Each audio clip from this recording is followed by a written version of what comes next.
referir. O sea, resulta ahora una flagrante contradicción que en el discurso público se diga que se va a luchar frontalmente contra el narcotráfico, pero tengas a uno de los miembros de del comité de plan de campaña ¿no? de la organización de Ollanta encabezando un proceso de reunificación de las organizaciones cocaleras, que sabemos perfectamente que lo único que ellos quieren es que no se erradique, que no haya erradicación, es decir, defensa total de los cultivos de coca que hoy en el Perú ya han superado a Colombia y nos hemos convertido en el primer productor de hoja de coca a nivel mundial.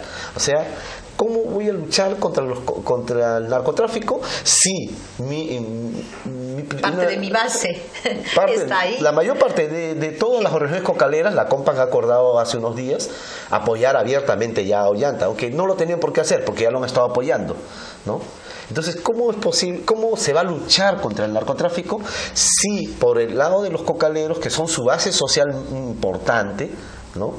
están queriendo rearticular a las organizaciones para defender los cultivos ilegales de coca, ¿no?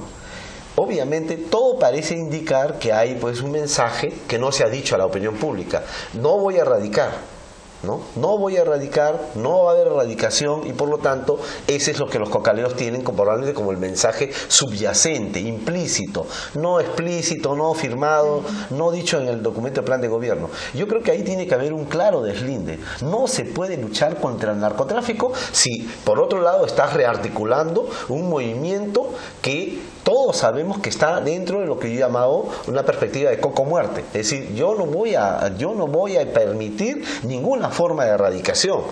Y no están defendiendo los cultivos que van al consumo tradicional, que en el Perú es del 3%, del 3% de la producción.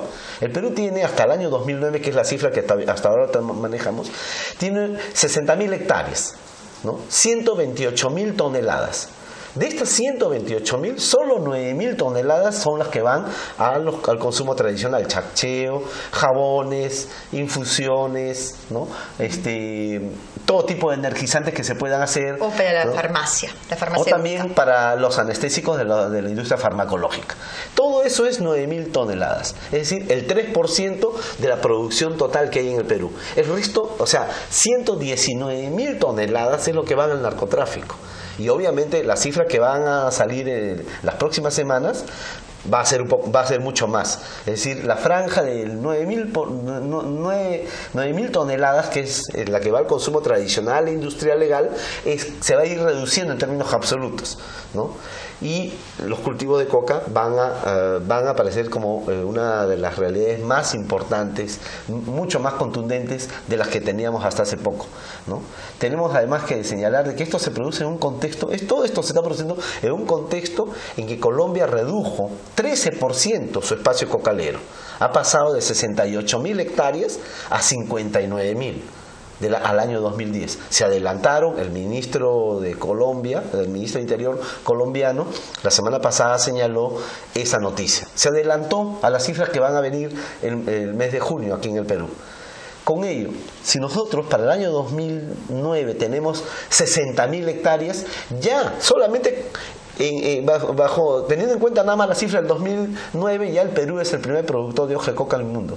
De hoja de coca que va a la cocaína. Pero por supuesto. Es que hay que decirlo con claridad, porque no se trata de combatir, ¿no es cierto?, un cultivo andino. No, el cultivo andino en el marco legal, por supuesto que hay que aplaudirlo, pero la parte que va a la cocaína hay que combatirla. Esa es la parte que hay que combatir. Así es. O sea, en el Perú la hoja de coca para los usos tradicionales, legales, industriales, nadie está en contra de ella. Todo esto está salvaguardado por las leyes, ¿no? El problema está en que casi la totalidad de la producción que hay en el Perú va a las pozas de maceración, a los laboratorios. Es por ello que el Perú pasará también, no solo pasa a ser el primer productor de hoja de coca a nivel mundial, sino el primer productor de cocaína, ¿no? Entonces eso es el problema, que este Congreso, ¿no?, que está apoyado ya políticamente por Gana Perú, definitivamente pone entredicho cómo se va a combatir el narcotráfico. O es que están pensando que no hay que erradicar y hay que negociar con los cocaleros. Pero si los cocaleros lo único que quieren ¿no? Es no a la erradicación, que no se toque la hoja de coca, ¿no? Entonces, en el temario del cónclave dicen lo siguiente: informe de las cuencas cocaleras sobre erradicación, persecución, desmilitarización y productos agrícolas. Situación nacional e internacional de la planta de coca, industrialización y legislación. Movimiento político agrario, comisiones, plan de trabajo, ideología, porque están hablando ya de partido político. Conformación de la Junta Directiva Unificada, comisiones e ideología. Esos son los 4 puntos del temario del cónclave. Entonces está claro, ¿no? Aparecen los dos grandes temas que estamos conversando, ¿no? Por un lado, el de construir un proyecto político propio, pero esta vez con el apoyo de Gana Perú. O sea, esto no lo ven como un asunto contradictorio, ¿no? Sino más bien como un movimiento que puede tener su propia fuerza política, pero dentro de una alianza, digamos, con Gana Perú, ¿no? Incluso con su auspicio, porque todas las organizaciones que están convocando a este cónclave, todos están apoyando a Ollanta, ¿no? Y todos están apoyando a él porque ellos consideran que Ollanta no va a tocar la hoja de coca. Yo me pregunto, ¿cómo vamos a combatir el narcotráfico si no tocamos el insumo básico? No se puede combatir, eso es una utopía. Claro, se puede decir vamos a combatir los insumos químicos, pero ya en el Perú tenemos que evitar unilateralidades. No se puede solamente plantear que la derrota del narcotráfico o la posibilidad de frenar el avance del narcotráfico se puede hacer con la erradicación. Eso sería un reduccionismo.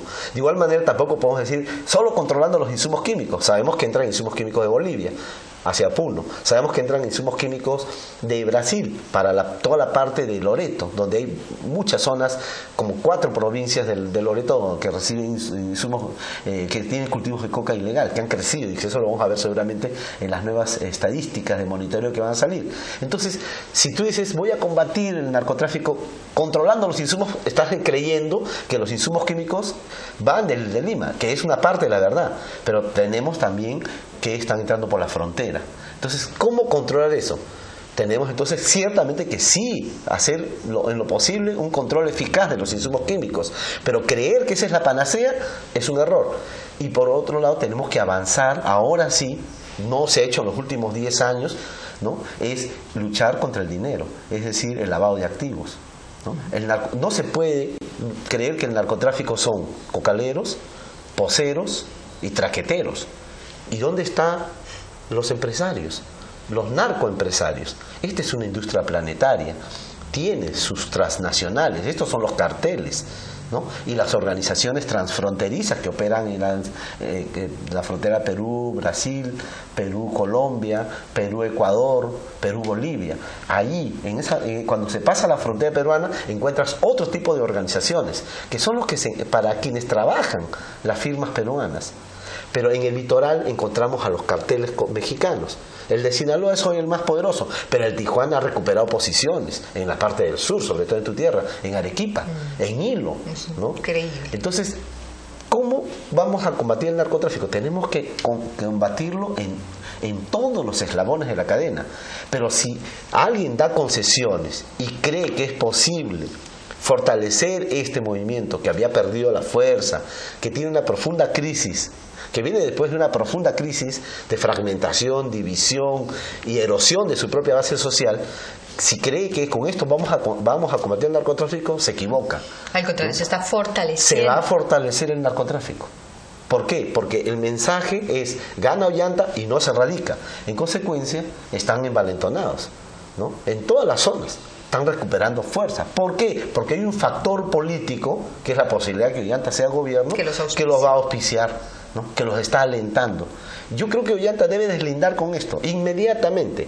Debería decir, no estamos con esta reorganización de las cuencas cocaleras, y saber si va o no a hacer un combate frontal, que implica hacerlo en todos los eslabones de la cadena, y no solamente reduciéndose a lo que ha sido en los últimos 10 años, combatir al narcotráfico solamente en los aspectos que no le ha debilitado, no ha frenado su avance. Y es por eso que hoy